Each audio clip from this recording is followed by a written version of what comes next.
What if I told you that the single most ingrained habit you have as a traveler, like the one you probably pat yourself on the back for, is actually costing you a ton of money? Oh, absolutely. Hundreds, if not thousands of dollars, honestly. Right. I mean, you know the feeling. You're standing there at the hotel front desk, you're sliding your credit card across the counter, and the receptionist gives you that very polite, practiced hospitality smile. Yep, the classic smile. Yeah. And in the back of your mind, there's always this tiny nagging voice just whispering, like, did the person in the room right next to me pay half of what I just paid? It's the ultimate travel paranoia. I mean, we've all been there. Exactly. So Yeah. today, we are putting an end to that anxiety. We are basically hacking the hospitality algorithm in this deep dive. Because you look down that hallway at all those identical doors, and mathematically speaking, someone in one of those rooms scored an absolute steal. Right. And by the fundamental laws of hotel revenue management, someone else is, well, subsidizing them. Ugh. And you don't want to be the one subsidizing. Exactly. The goal of this deep dive is to make sure you are never that person again. We're going to decode the best timing, the mechanics, and really the psychological blind spots that dictate hotel pricing. And we are totally tossing out all that travel folklore today.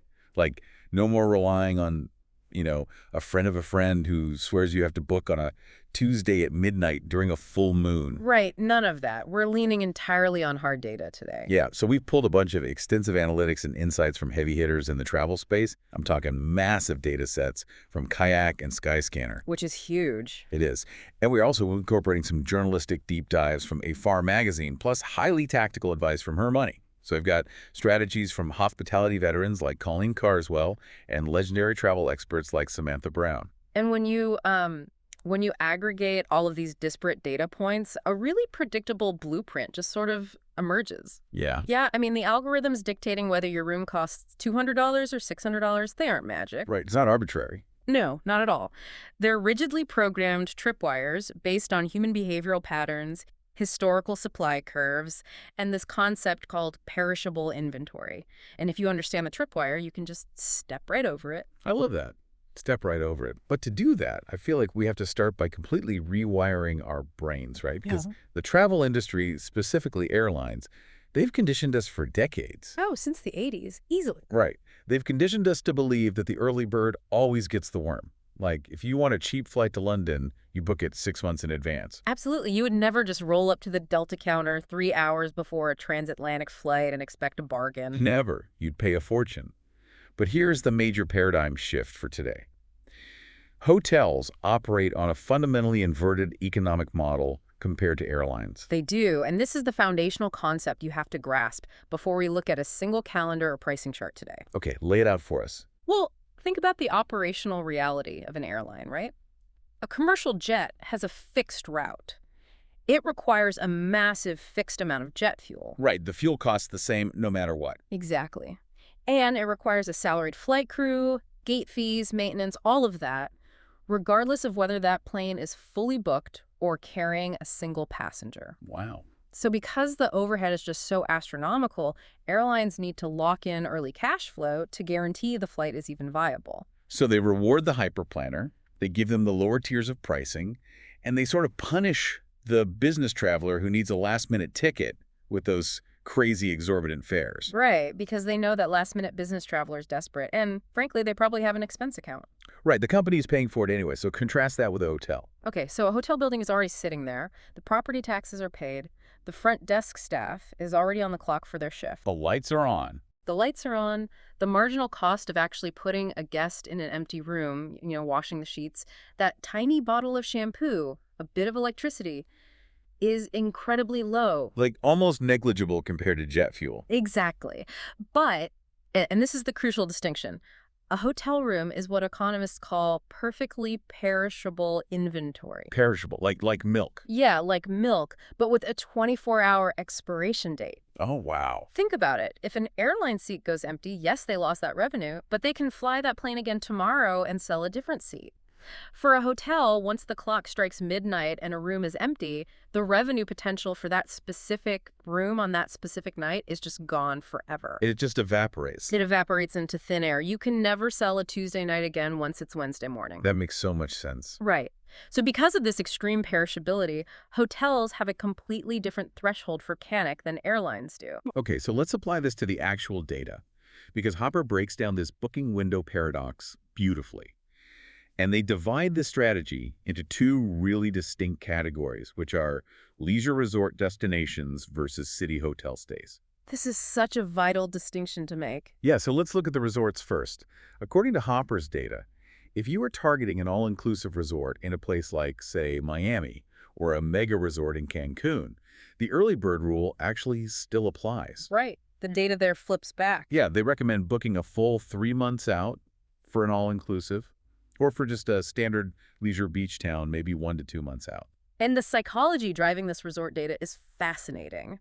Because resorts aren't just dealing in perishable nights, they are dealing in packaged experiences. Wait, the whole vacation package? Exactly.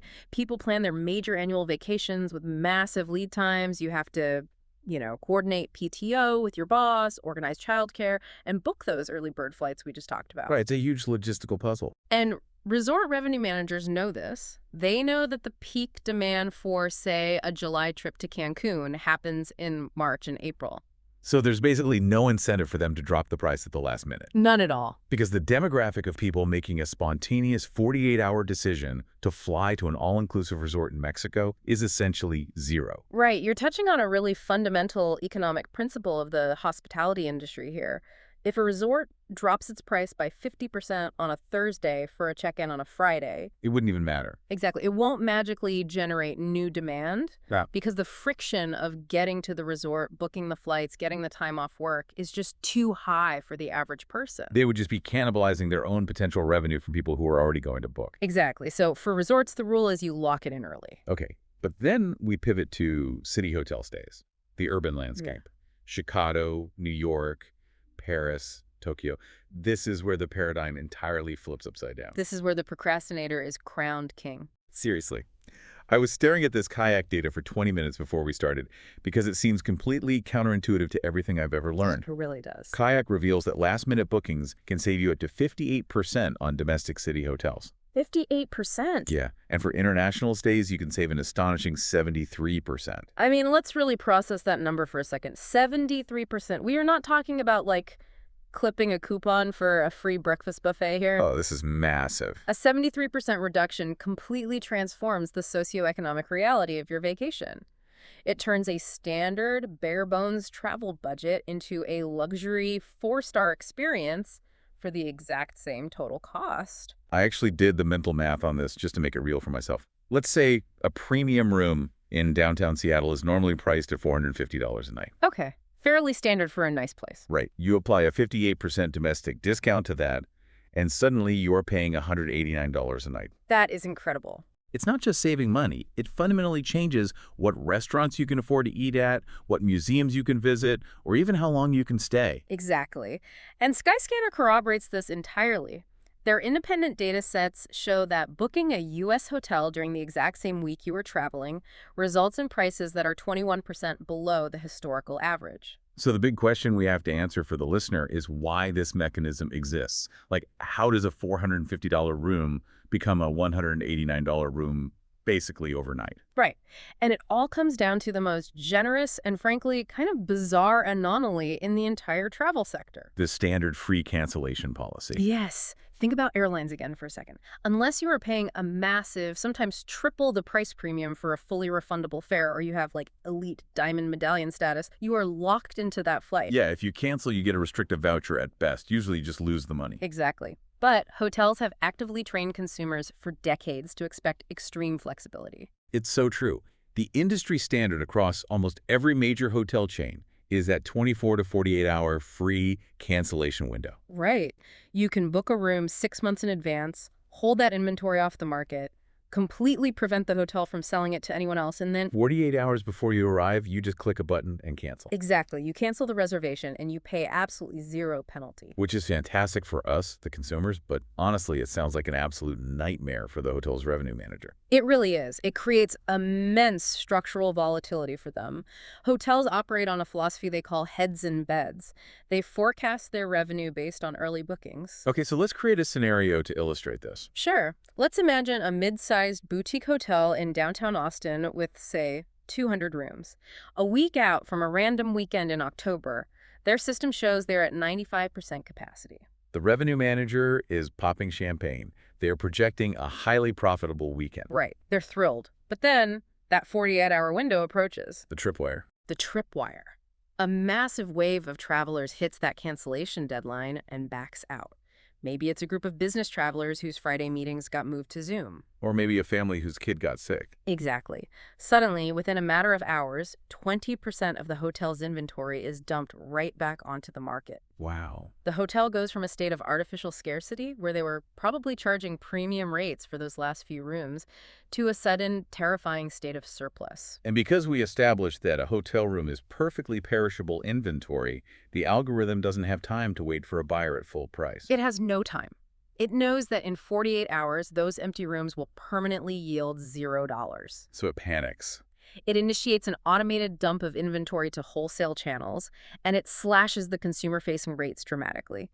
It just wants to entice anyone, locals looking for a staycation, road trippers, spontaneous weekenders, to just put a head in that bed to cover the fixed costs.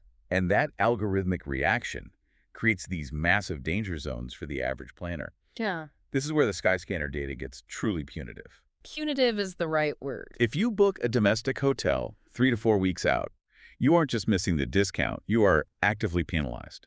You end up paying 5% to 6% above the baseline average. It's wild. And internationally, it gets even worse. If you book 19 weeks out or exactly 8 weeks out, you are mathematically choosing the absolute most expensive times to lock in a rate. I find that 8-week penalty so fascinating. Right. Why 8 weeks specifically? Well, it perfectly aligns with the cognitive realization of the average traveler. What do you mean? Think about how people plan an international trip to, say, Rome. 19 weeks out, the hyper-planners are on the prowl. The hotel sets an artificially high base rate to essentially skim the cream off the top of the market. You want to capture the people who prioritize peace of mind over budget. Exactly. But 8 weeks out, that is when the reality of logistics sets in for the rest of us. Oh, I see. You probably bought your non-refundable flights a month ago, and suddenly you realize, oh no, I haven't secured lodging, and a low-level panic sets in. You jump online and buy whatever's available. Exactly. The revenue algorithms are perfectly tuned based on years of historical data to exploit that specific 8-week window of anxiety. It is brilliantly ruthless. Which brings me to the core dilemma for you, the listener. Because waiting to book a city hotel is essentially playing a high-stakes game of chicken with a multi-million-dollar pricing algorithm. That's exactly what it is. Right. On one hand, you hold your nerve, the 48-hour tripwire hits, the hotel slashes rates, and you score a penthouse suite for the price of a broom closet. But on the flip side, Right. On the other hand, you flinch, you wait too long, the hotel doesn't experience a wave of cancellations, they sell out entirely, and you're sleeping in the back of your rental car. which nobody wants. Exactly. So how do you play a game of chicken where losing means ruining your entire vacation? That is the million-dollar logistical question. And this is where we turn to the tactical expertise of Colleen Carswell. Yes, from their money sources. Right. She is a former hotel director of sales who transitioned into a hotel solutions strategist. So she has looked at the code from the inside out. She knows where the bodies are buried. She really does. She understands exactly how the house operates, and she formulated a framework that allows you to win this game of chicken without taking on a single ounce of the actual risk. Which is amazing. She calls it the BECALM method. I am an absolute sucker for a practical acronym. BECALM. Let's break this down mechanically. How do we execute this? Okay, so it stands for book early, check again last minute. Book early. Check again last minute. Got it. It is a calculated 3-step arbitrage process. Yeah. Step 1. You book, really. The moment you finalize your travel dates and book your flights, you immediately book a hotel room. Okay. But and this is the non-negotiable part. You book a fully refundable rate at a hotel you would be perfectly happy staying at for a price you can stomach. So you're basically buying an insurance policy. Yeah, exactly. You have established your absolute worst-case scenario, which is staying at a perfectly fine hotel at an average price. You have eliminated the risk of sleeping in the rental car. Okay, so you have anchored your downside. What's step 2? Step 2. You leverage automated technology so you don't drive yourself crazy. You set up price alerts on an aggregator platform like Kayak or Skyscanner for your specific dates and your specific destination. You let the platform's bots monitor the algorithmic fluctuations for you in the background. Because the reality is nobody has the time or the mental bandwidth to manually refresh the Marriott or Hilton website every morning over coffee for 3 consecutive months. No, that would be miserable. You just outsource the surveillance to the bots. Exactly. That brings us to step 3, which is the crucial tactical maneuver. The strike. The strike. Roughly 48 hours before your original reservation's cancellation window is set to close, you actively check the current rates. Okay. If that sudden wave of flexible cancellations we discussed has actually hit the city, and the hotel algorithms have triggered their inventory dump and slashed prices by 50% or 60%, So you strike. you strike. You simply book the brand new, heavily discounted rate, either at the same hotel or a superior one nearby. Now, that's a good point. It doesn't even have to be the same hotel. Exactly. You wait until that new confirmation email is safely in your inbox, and then you log in and cancel your original, fully refundable booking. Wow. You just captured the massive upside of the procrastinator's discount while relying on the safety net of the early bird. Let's pressure test this, though. Like, what if the prices don't drop? What if it turns out to be a gorgeous weekend in October, nobody cancels, and the hotel actually sells out completely? If the prices don't drop, you do absolutely nothing. You still have your original room. You just stay BE calm. I love that. You've successfully removed the downside risk of the last-minute gamble while retaining all of the potential upside. It requires a bit of administrative discipline, but the financial return on that 5 minutes of effort can be staggering. It's just an incredibly elegant solution to a complex economic problem. And for those who truly love the adrenaline of the absolute last minute, or, more practically, for the listener whose flight just got canceled at 6 p.m. and they're suddenly stranded in a strange city, the sources highlight the specific mechanics of apps like Hotel Tonight. Yes, Hotel Tonight is a lifesaver in those situations. Samantha Brown, the legendary travel expert from PBS, explicitly discussed how she utilizes this tool. She noted that she uses it for spontaneous trips or when travel plans completely collapse to secure phenomenal rates at incredibly high-end luxury properties. Right, because apps like Hotel Tonight exist to solve a very specific problem in hospitality economics, which is called fencing. Fencing. Let me explain. Wait, you explain. I can explain. So hotels have panic inventory rooms that are definitely going to sit empty tonight. They desperately want to sell them for $150 instead of their usual $600 just to generate some cash flow. Okay, so why don't they just put that $150 price on their website? Because they absolutely cannot put that $150 price tag on their own official website. Right, because it dilutes the brand value. Exactly. If a customer sees a Waldorf Astoria room for $150 on the main website, they will never agree to pay $600 for it ever again. You train the consumer to wait for the fire sale? You nailed it. It destroys their long-term pricing power. So hotels use closed ecosystem apps like Hotel Tonight to fence the discount. Meaning they hide it. Basically, yeah. By offering the fire sale rate only on a specialized third-party mobile app, they compartmentalize the discount. They capture the desperate last-minute revenue without publicly broadcasting to their core demographic that their rooms are occasionally cheap. It's a digital marketplace explicitly designed for panic inventory. Exactly, making it the ultimate tool for the stranded or the truly spontaneous traveler. Okay, so we've thoroughly mastered the clock. We understand the timeline, the 48-hour tripwire, and the BE Calm method. But that precision doesn't matter if we're aiming at the wrong target on the calendar. Timing is everything. The timeline is only half the battle. Hitting book on a Tuesday versus a Friday completely changes the mathematical equation.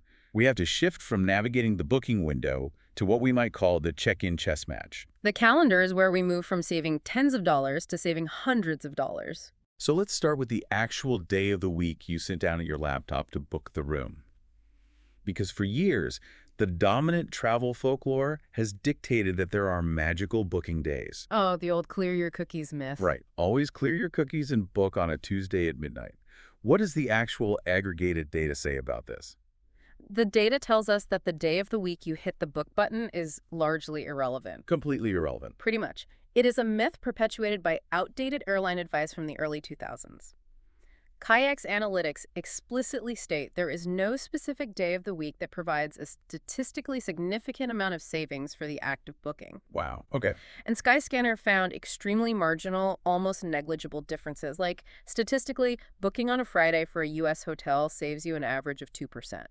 Booking on a Thursday for an international hotel saves you roughly 6%. Okay, I have to genuinely push back on this. Go for it. When I read the Skyscanner data and I saw a 6% savings for waiting until Thursday to book my international trip, my immediate reaction was, why on earth would I care? I get that. Because if I am sitting on my couch on a Sunday afternoon, I have my itinerary open, I have the mental bandwidth to plan my trip right then and there, I am not going to set a calendar reminder for Thursday just to save a measly 6%. It feels like stepping over $1 to pick up a dime. Exactly, in terms of my personal time. I completely understand that reflex. A single-digit percentage rarely sounds compelling when you factor in the cognitive load of delaying a task. But let's follow the math on a practical example before we dismiss it entirely. Okay, convince me.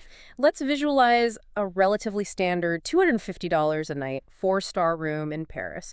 6% of $250 is $15 a night. Right, $15. In Paris, that barely gets you a bottle of sparkling water at a tourist trap near the Eiffel Tower. If you look at it as an isolated night, yes. But you aren't flying to Paris for one night. Let's say you book a standard 8-night stay.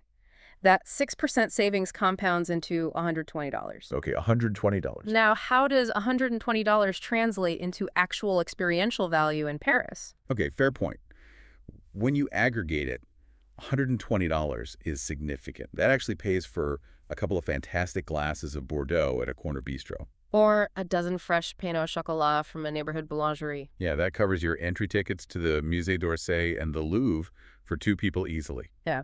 So just by shifting the logistical act of clicking confirm from a Sunday afternoon to a Thursday morning, you essentially funded 2 days' worth of cultural activities. Exactly. When you frame it in terms of experiential currency rather than an abstract percentage, the marginal gains become highly valuable. I see your point. However, if your goal is to fundamentally slash the core cost of the trip, if we want to talk about massive double-digit percentages, we have to look entirely away from the day you book and look directly at the day you physically walk into the lobby. The check-in day. Yes, the check-in day. This is the data that blew my mind. According to the Kayak numbers, Sunday is the absolute, undisputed cheapest day to check into a domestic hotel. Without a doubt. You can save up to 24% on the total cost of your stay just by starting your trip on a Sunday. Let me give you the hard averages. The average Sunday check-in rate in the U.S. is $165 a night. Compare that to a Friday check-in, which averages $240 a night. That's a massive difference. And internationally, the cheapest check-in day shifts slightly to a Tuesday. Right. And conversely, Friday check-ins are universally, across all data sets, the most expensive entry point for a vacation. Universally. Kayak notes you'll pay at least 8% more than the weekly average. And Hopper's deeper data suggests a Friday check-in could inflate your entire bill by up to 20% compared to arriving midweek. So, mechanically, from a behavioral economics standpoint, why is Sunday the golden ticket in the American hospitality market? Like, what is actually happening in the building? It is entirely about the changing of the guard. Sunday is known in the hospitality industry as the ultimate dead zone. The dead zone. Think about the 2 primary demographics that occupy hotel rooms. First, you have the leisure travelers, the weekend warriors. Right, they check in on Friday afternoon, they go to dinners, they attend a concert on Saturday night. Exactly, and then they wake up on Sunday morning, check out by 11 a.m., and head to the airport to get home and prepare for the Monday work week. So by noon on Sunday, the hotel is rapidly emptying out. Rapidly. Now, look at the second demographic, corporate business travelers. Unless they have a massive early Monday presentation, business travelers generally refuse to sacrifice their personal weekend time to travel. Makes sense. They typically fly out on Monday morning or Monday afternoon for their Tuesday to Thursday weekday meetings. Which creates a massive temporary vacuum on Sunday night. Precisely. The leisure crowd has completely evacuated the building by Sunday afternoon, and the lucrative business crowd hasn't arrived yet. So the hotel is just sitting there. The hotel is sitting there with massive fixed operational costs. They have to pay housekeeping, they have to staff the front desk, they have to keep the restaurant open, but they have a fraction of the necessary guests to offset those costs. Right. They are desperate to bridge that Sunday night gap, so the revenue algorithms drop the floor out on pricing to entice anyone to stay. Which provides such a brilliant, actionable hack for you. We are so conditioned by the standard American corporate calendar to take Monday through Friday off. Yes, we really are. We finish work on Friday at 5 p.m., race to the airport, check into our hotel on Friday night, and pay the absolute highest premium possible for the privilege of traveling when everyone else is traveling. You are fighting the crest of the demand wave when you do that. But if you just slightly shift your PTO requests, the math changes entirely. If you're planning a week-long vacation, don't take Monday through Friday. Take Wednesday to Wednesday off, or just start your trip on a Sunday. It's so simple, but so effective. You fly in when the airports are slightly less chaotic because the business travelers are at home. You avoid the Friday night surge pricing, and you instantly lock in a rate that is 24% cheaper for the exact same room with the exact same amenities. It is one of the most highly effective strategies in modern travel, though if we want to extrapolate this out and look at the future of the industry, it is very much worth monitoring how the macroeconomic rise of remote work might eventually impact this Sunday vacuum. Oh, that's a great point, because we are seeing a massive surge in what the industry calls bleisure travel, right? Yeah. The blending of business and leisure. Exactly. So that's the person who goes to a conference in Denver on Wednesday, but stays through Sunday to go hiking because they can just answer emails from their laptop on Friday. Exactly. As the rigid structural boundaries of the traditional Monday to Friday work week dissolve, people are increasingly willing to work from a hotel room on a Monday. So the dead zone might shrink. Over the next decade, we might eventually see this Sunday dip smooth out as occupancy rates stabilize across the week. But for right now, today, the data is unequivocal. Exploit the Sunday gap. Exploit the Sunday gap. Honestly, it should be on a t-shirt. But, and in travel, there is always a massive but. This Sunday check-in hack and the BE Calm 48-hour strategy, they work brilliantly in a vacuum. Right, but we don't live in a vacuum. Exactly. We travel in the messy, chaotic real world, and the real world has distinct seasons, complex surcharges, and the massive, overwhelming squeeze of local events. Yes. Like, a Tuesday check-in is not going to save your budget if you're walking blindly into a mega event. The local calendar will completely override the standard booking algorithms. This is a crucial pivot in our strategy. We've talked about timing the clock and timing the week, but now we have to talk about timing the destination itself. Let's start with the macro-level seasons, because this is somewhat predictable and the data provides a very clear roadmap. The sources universally confirm that January is the absolute cheapest month to find hotel deals across both domestic and international markets. Universally. And November comes in as a very close second. So what are the macroeconomic forces driving this? Well, they're deeply entrenched. Think about what happens in January. The global leisure consumer is exhausted, both physically and financially, from the December holiday season. The credit card bills from Christmas are coming due. Exactly. Simultaneously, corporate travel departments are often resetting their annual budgets, and major conferences rarely schedule their flagship events right after the holidays. So demand just craters on all fronts. It completely bottoms out. Hotels are staring at a month of single-digit occupancy rates, so the algorithms slash prices to their bare minimums just to keep the lights on. Which leads to a fascinating realization for the savvy traveler, right? Going to Europe in the winter is significantly, drastically cheaper than going in the summer. Oh, absolutely. Which sounds obvious, but people forget it. If you can handle a bit of a chill in the air, and you prioritize visiting museums, sitting in cafes, and soaking in the culture over sunbathing on a beach, You can have an amazing time. you can have a highly luxurious European vacation, better restaurants, upgraded rooms, for a fraction of what you would pay to sweat through the crowds in July. And if you are absolutely averse to cold weather, the data points heavily toward targeting the shoulder seasons. Which is historically defined as April to May in the spring and September to early November in the fall, right? Exactly. The term shoulder season is interesting. It exists purely because of school calendars, right? Peak summer pricing is dictated entirely by when children are out of school and families can travel. Yes, it's totally driven by the family demographic. The shorter seasons are the sweet spots where the weather is still objectively fantastic, but the family demographic is forcibly removed from the demand pool because the kids are back in math class. That is exactly the origin of the pricing structure. Yeah. However, you have to be incredibly careful when applying these seasonal rules because there are obvious traps where the seasonality inverts. Right. The sources explicitly warn against trying to find winter deals in places like Palm Springs, Mexico, Hawaii, or the Caribbean. Right, because you aren't going to outsmart the global hospitality market by booking a cheap January trip to Honolulu. No, you definitely won't. Winter is their absolute peak high season because the entire northern hemisphere is desperately fleeing the cold. But those are the obvious traps. I want to spend some time dissecting the less obvious traps, the hyper-local demand spikes. I want to talk about this concept of stealth surge pricing. Walk us through a scenario of how a traveler falls into this trap. Okay, here is the nightmare scenario. Let's say a listener has absorbed everything we've talked about today. They think they're being incredibly clever. Okay, they're feeling confident. Right. They decide to book a random Tuesday in November for a trip to Las Vegas or Orlando to save money. They've successfully avoided the weekend premium, they've avoided the summer family rush, they've avoided the holidays. Doing everything right, supposedly. Exactly. They walk up to the front desk feeling like an absolute travel genius. And the receptionist cheerfully informs them that a standard room is $650 a night. Ouch. Why?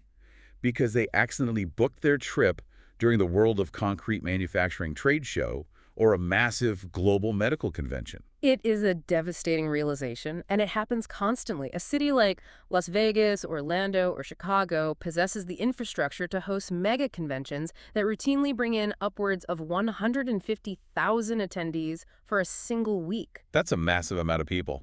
It is. A sudden influx of 150,000 people will entirely consume the local hotel inventory of almost any city on Earth.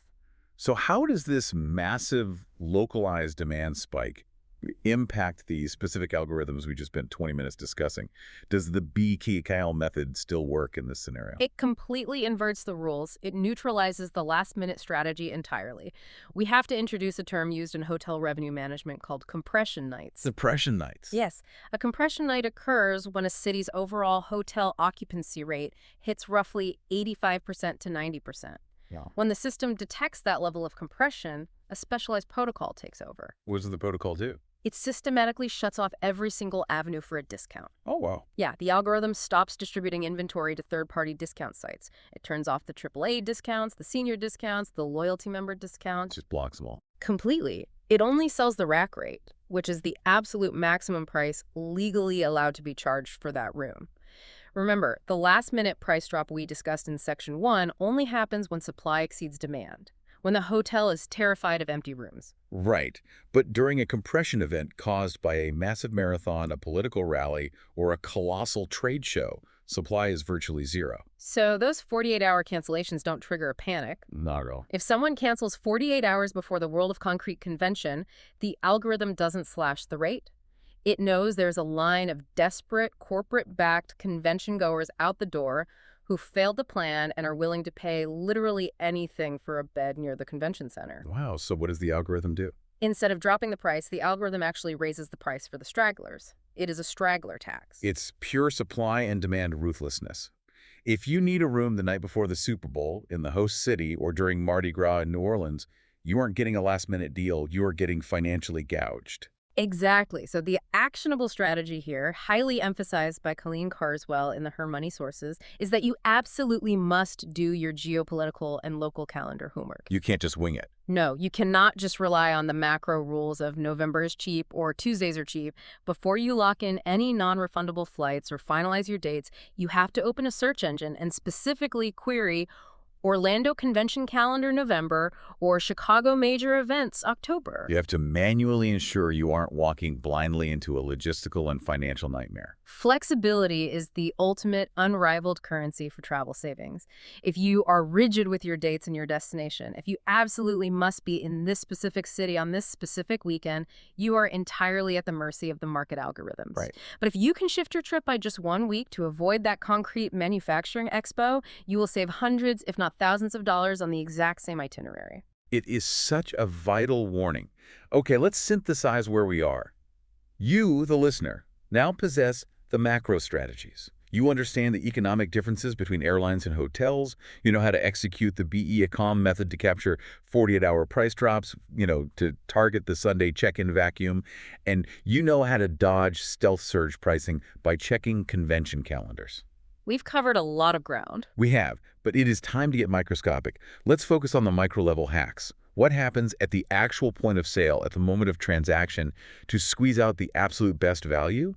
We need to go beyond the algorithm. This is my favorite part of the process because this is where we transition away from navigating digital bots and algorithms and move into leveraging human negotiation and the hidden economics of the hospitality industry. The first major micro hack highlighted in the sources, specifically from Claudine Hart, who's a marketing director at Restays, is elegantly simple: book direct. She advises that calling the hotel or booking directly on their proprietary website often yields the best perks. But I want to inject some reality into this, because as a consumer, I have a highly practical objection. Okay, let's hear it.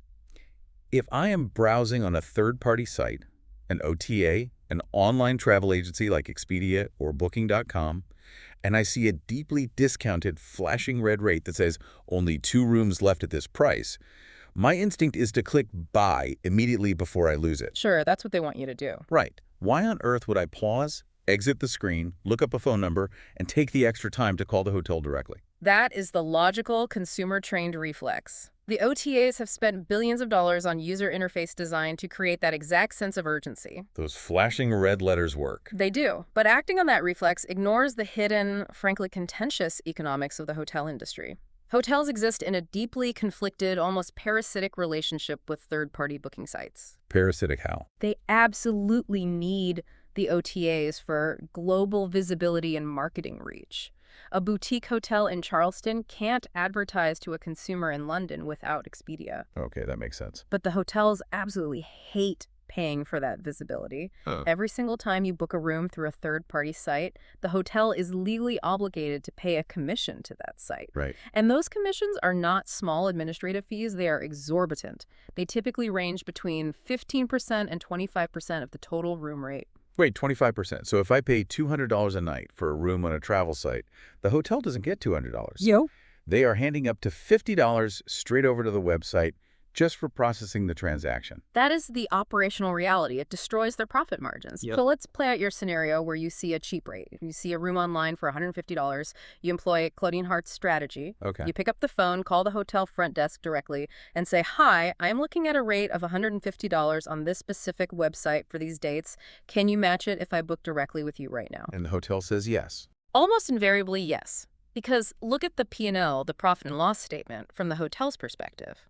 If you book on the website, they collect $150, but immediately pay out $30 in commission, netting $120. Right. If they match the price over the phone with you, they bypass the OTA entirely. They don't pay the commission. They get to keep the full $150. It is a massive financial win for them. Okay, I've followed the logic on why the hotel loves it, but how is that a win for me? I'm still paying the exact same $150 I would have paid online, but now I had to do the work of making a phone call. Because by booking direct and saving the hotel that commission fee, you fundamentally change your status in their operational hierarchy. What do you mean? When you book through a third-party site, the data the hotel receives is incredibly limited. You are essentially an anonymous transactional commodity to them. They know you chose them purely based on price. Okay. But when you book direct, you transition from an anonymous commodity into a preferred direct customer. So you are entering the loyalty ecosystem. Precisely. Let's look at what happens at 2 p.m. on the day of your arrival. The front desk manager is assigning the remaining rooms. They have 2 guests arriving, both paying $150. Okay. Guest A booked through an OTA.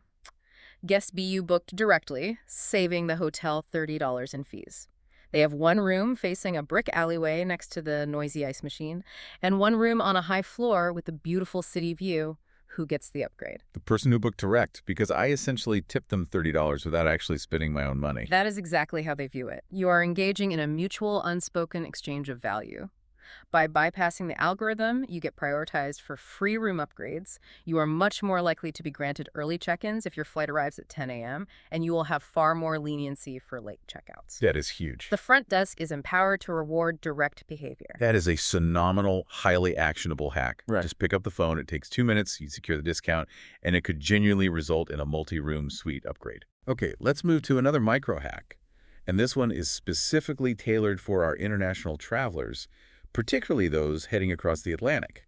The solo traveler trick. This is a nuance that is highly specific to the European hospitality market, but it is incredibly effective because it exploits a flaw in standard search engine design. Oh, I love finding flaws in search engines. Let's establish the difference in pricing models.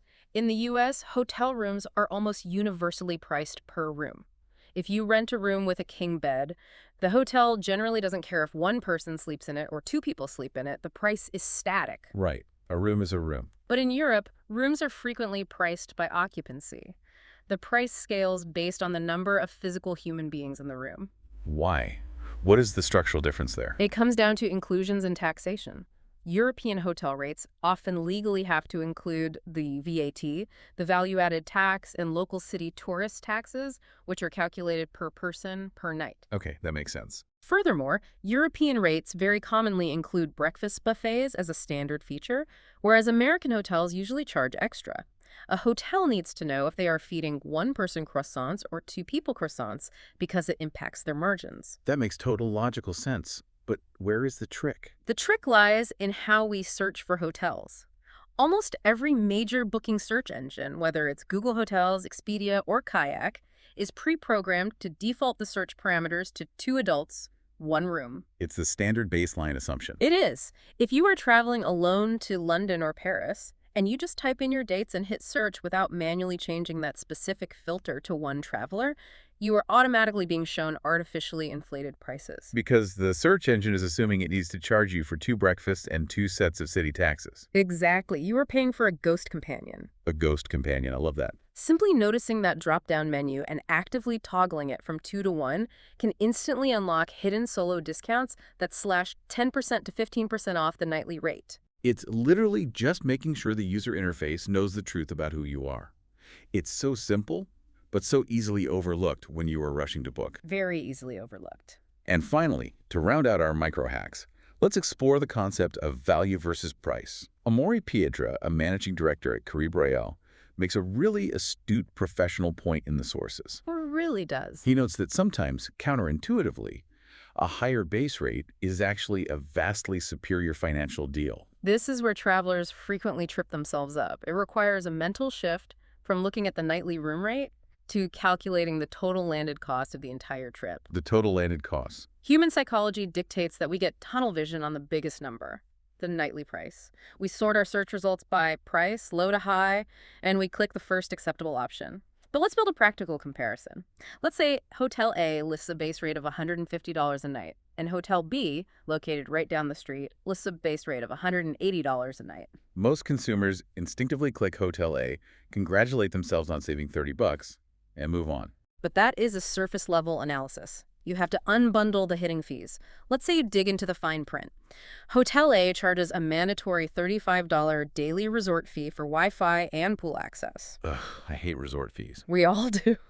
And you rented a car, so you have to pay Hotel A's $40 overnight parking fee. And they don't include breakfast, so you spend $20 a day at the coffee shop next door. That $150 room is now functionally costing you $245 a night. Right. And what about Hotel B? Hotel B's $180 rate might be a bundled promotional package. They waive the resort fee, it includes free parking, and they offer a complimentary hot breakfast buffet.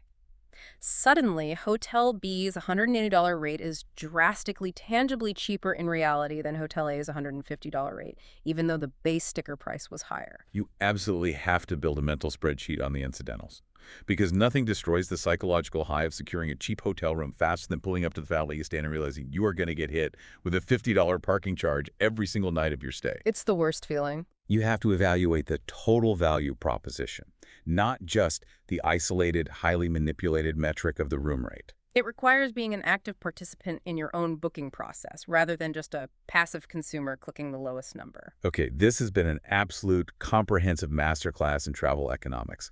Let's concisely recap the tactical blueprints we've built today for you, the listener. And good. First, if you're booking a city stay, reject the early bird conditioning and utilize Colleen Carswell's BE-CAL method. Anchor your downside by booking early with a fully refundable rate, Set your automated price alerts and safely play the last-minute 48-hour tripwire to capture those massive 58% to 73% price drops. Second, control the calendar. Target Sunday check-ins domestically to save 24%, or Tuesday check-ins internationally to completely bypass the weekend leisure premium and exploit the hospitality industry's midweek dead zone. Third, always manually cross-reference your specific travel dates with local city and convention calendars. A mega event triggers a compression night, which eliminates discounts and institutes a straggler tax, so avoid walking into a stealth surge pricing trap. And finally, control the point of sale. Unbundle the hidden fees to find true value, make sure you aren't paying for a ghost companion in Europe, and always use third-party online prices as leverage to negotiate directly with the front desk over the phone. Because then you secure the cheap rate while upgrading your status to a preferred direct customer. Exactly. It completely changes the game. It really does. But as we look at all of this historical data and all these current algorithms, it leaves us with a rather provocative thought about the future of travel. It does. We've learned today that the single biggest mechanism for saving money, those massive last-minute discounts, exists entirely because of generous 24 to 48-hour free cancellation policies. Right. The algorithms dump cheap inventory because they panic when flexible travelers cancel. That is the fragile linchpin of the entire system. And as hotel conglomerates get smarter, and as their predictive artificial intelligence becomes vastly more sophisticated at forecasting human behavior, we have to seriously wonder, are we rapidly approaching an era where hotels eliminate free 48-hour cancellations altogether? Oh, that's a very real possibility. That would fundamentally break the BE call method. It would destroy it. If predictive AI can guarantee a hotel's revenue curve without needing the safety valve of flexible cancellations, the hotels will absolutely move to protect their bottom line. We could very well see a shift toward the rigid airline model, where they force consumers into tiered, strictly non-refundable rates to stabilize their in-keel streams. Oh, that is a chilling thought for anyone who values flexibility. The era of booking 3 hotels for the same weekend just to keep your options open might be coming to a rapid end. It likely is. So the overarching takeaway here is to truly aggressively enjoy this golden age of the be calm strategy while it lasts. Exploit the tripwires while they're still programmed to benefit the procrastinator. Because the hospitality industry is constantly evolving, and they might soon catch on to our game and change the rules of the casino entirely. That is absolutely something we will keep an eye on as the industry shifts. But for right now, today, the tools are fully in your hands. So the next time you slide that credit card across the front desk, you won't have to look down the hallway and wonder if the person in the next room got a better deal. Because armed with the economic mechanics of the industry, that person is going to be you. Thank you for joining us on this deep dive. Take these blueprints, outsmart the algorithm, and start planning your next heavily discounted adventure.